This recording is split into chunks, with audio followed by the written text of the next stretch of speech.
Halo teman-teman teknologi jaringan Prima.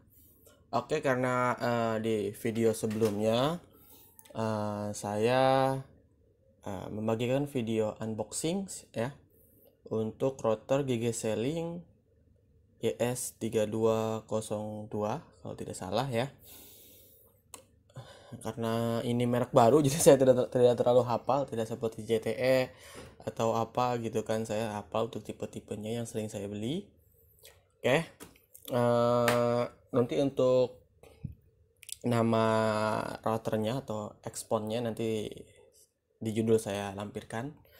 Oke, untuk IP lokalnya untuk si router expon ini adalah 192.168.1.1. Oke, sebelum saya masuk untuk login, ini router kan ada beberapa router itu harus via WiFi ya untuk DHCP lokalnya, tapi untuk di device ini dia sudah otomatis ya DHCP-nya jadi aktif.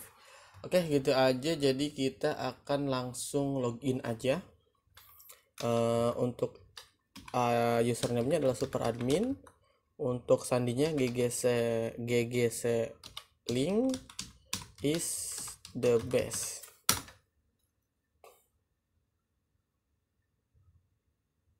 Oke, di sini masuk ya.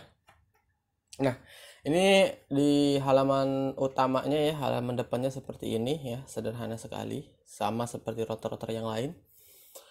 Oke, untuk device modelnya ya, benar saya tidak salah sebut ya, GS3202 Expon. Nah, di sini ada device identifikasi numbernya ada serial numbernya juga untuk GPON-nya ya, ada serial number di sini.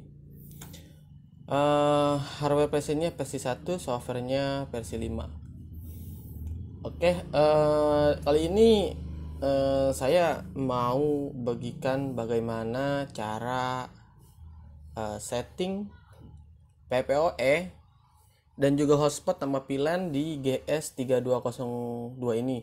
Karena untuk kemarin ya, ketika saya membuat video ini, waktu kemarinnya, saya coba implementasikan PPOE dan hotspot secara bersamaan, kok nggak jalan hotspotnya gitu, tapi pribadinya jalan gitu. Oke, berarti ada beberapa settingan yang perlu direvisi. Oke, ini kita langsung masuk ke menu network ya, kemudian masuk ke broadband setting ya. Kemudian kalian tekan menu pilihan new di sini untuk buat baru ya. Modenya di sini kita bikin dulu untuk hotspot pribadi ya atau PPOE pelanggan rumahan. Oke, di sini new one connection, modenya root dulu. Untuk bearer service-nya itu kalian pilih internet ya. Nah, di sini binding optionnya kalian terserah mau diaktifin yang mana. Di sini saya binding SSID 1 untuk SSID 1 ini untuk pribadi, LAN 1 sampai LAN 4 juga digunakan untuk klien ya. Karena saya saat ini topologi tidak ada yang paralel atau sambung menyambung ya, kayak pipa Rucika udah nggak pakai ya. Oke, di sini DHCP servernya enabled ya, di enabled dicentang.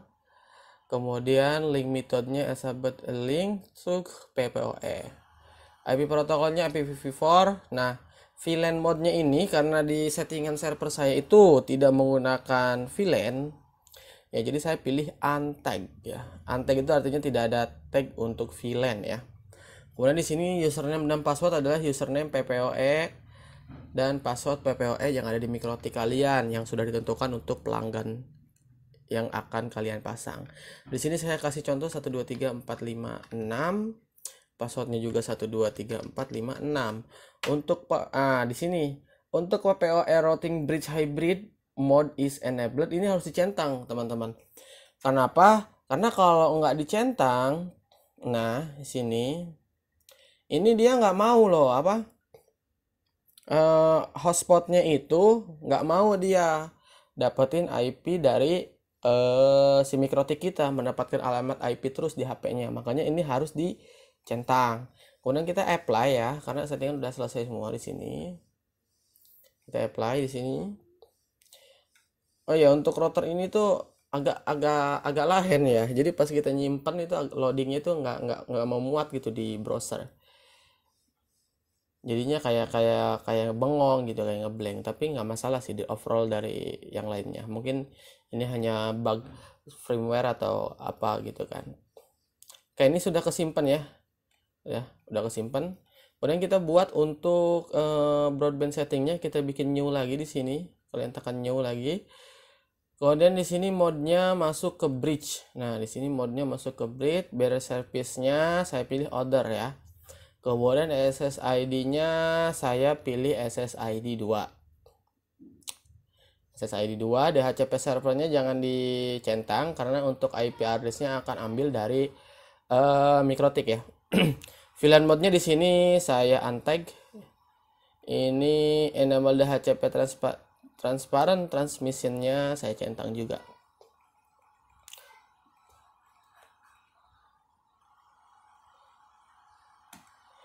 Oke, kemudian kita apply.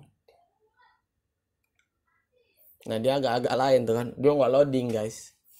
Tapi nggak apa-apa, tapi kalau kemarin saya pasang di klien nggak masalah kok routernya. Nanti saya kasih tunjukin juga. Oke, setelah ini selesai ya, 2 udah selesai. Ini sudah selesai. Kemudian kita masuk ke WLAN 2,4G configuration ya untuk settingan wirelessnya. Nah, di sini SSID 1 kan tadi kita setting di broadband settingnya itu. Di broadband settingnya itu kan SSID 1 untuk pribadi ya. Nah, ini SSID 1 untuk pribadi. Kemudian SSID 2 tadi mana SSID loading SSID 2 untuk hotspot ya. Kita masuk balik lagi ke WLAN. Jadi intinya SSID 1 untuk pribadi. Ini kalian SSID name-nya silahkan ganti untuk nama wifi-nya mau apa. Kalau bandwidth saya biasanya pakai 20 karena jangkauannya lebih luas. Terus intervensinya kecil. Jadi kalau kalian punya pelanggan yang dempet-dempetan mending pakai yang 20 karena nantinya ngeganggu kualitas jaringan kalian sendiri. Ini saya pakai 20. Kemudian di sini sandi dan wifi-nya silahkan sesuaikan keinginan kalian. Kemudian kita masuk ke SSID 2 ya untuk voucher. Nah, di sini saya juga pakai frekuensi 20 tentunya ya. Misalkan mau Putra add hotspot misalkan ya. Misalkan Putra hotspot gitu aja deh misalkan ya. Security safety setting atau ini security setting sih sebenarnya. Ini di non aja. Kemudian di sini ada SSID enable. Kalian centang karena kalau tidak dicentang nama wifi-nya tidak akan keluar ya.